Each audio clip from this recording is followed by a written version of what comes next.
The cargo bay of the abandoned Zetherian vessel reeked of decay and neglect.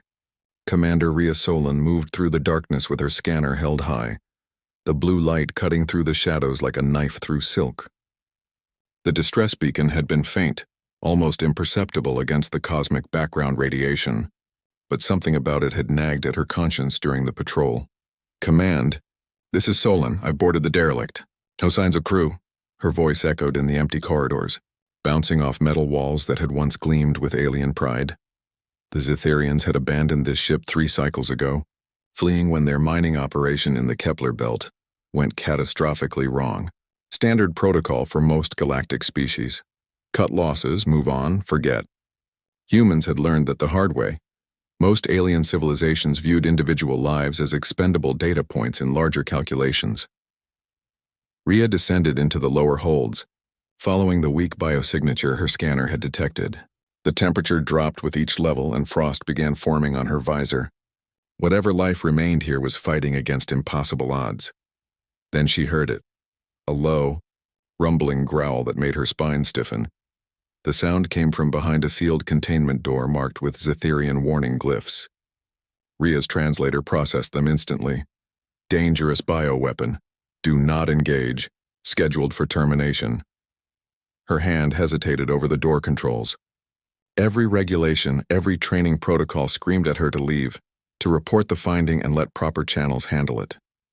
But regulations hadn't saved her brother when his colony ship suffered a hull breach. Proper channels had declared him an acceptable loss.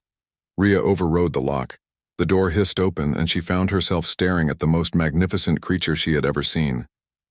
The lion, if that word could even apply to such a being, was easily 3 meters long, her fur shimmering with an otherworldly golden luminescence that seemed to pulse with each labored breath. Cybernetic enhancements ran along her spine and her eyes glowed with an intelligence that was distinctly not natural. Vera. The name appeared on Rhea's scanner, along with a horrifying data profile. A Zetherian war beast, genetically engineered and neurally augmented for planetary invasion.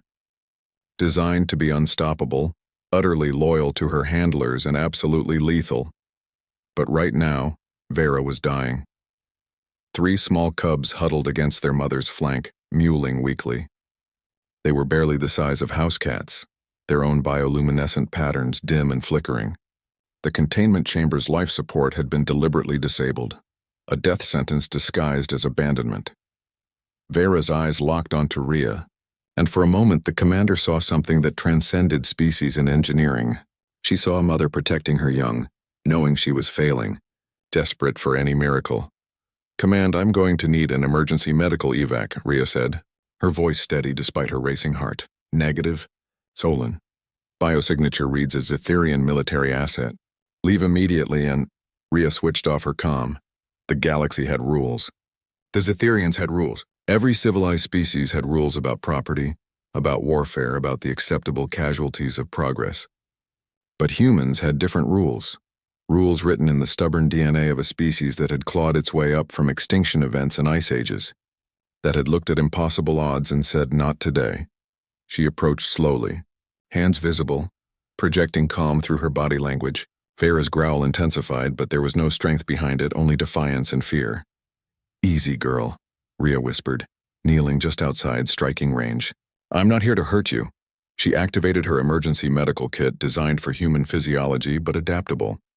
The scanner ran diagnostic after diagnostic, comparing Vera's biology against its database. The cubs were suffering from hypothermia and malnutrition. Vera herself had multiple organ systems shutting down.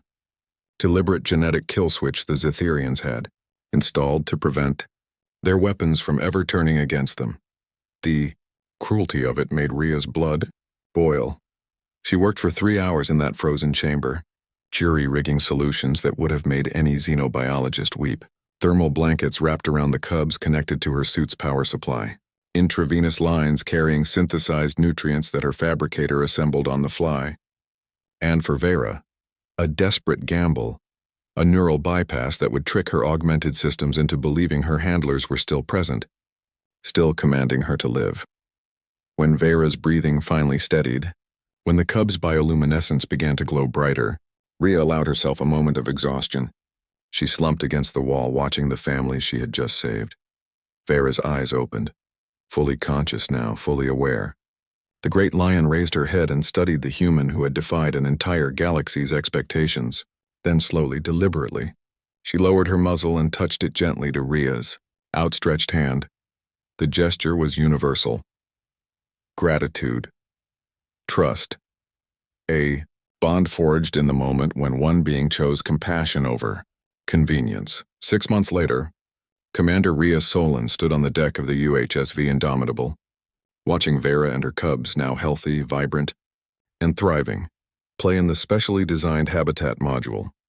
The cubs pounced on each other with that particular joy only young things possess, their mother watching with what could only be described as contentment. The Zetherians had filed formal complaints. The Galactic Council had demanded explanations. Every regulation she had violated had been catalogued and scrutinized.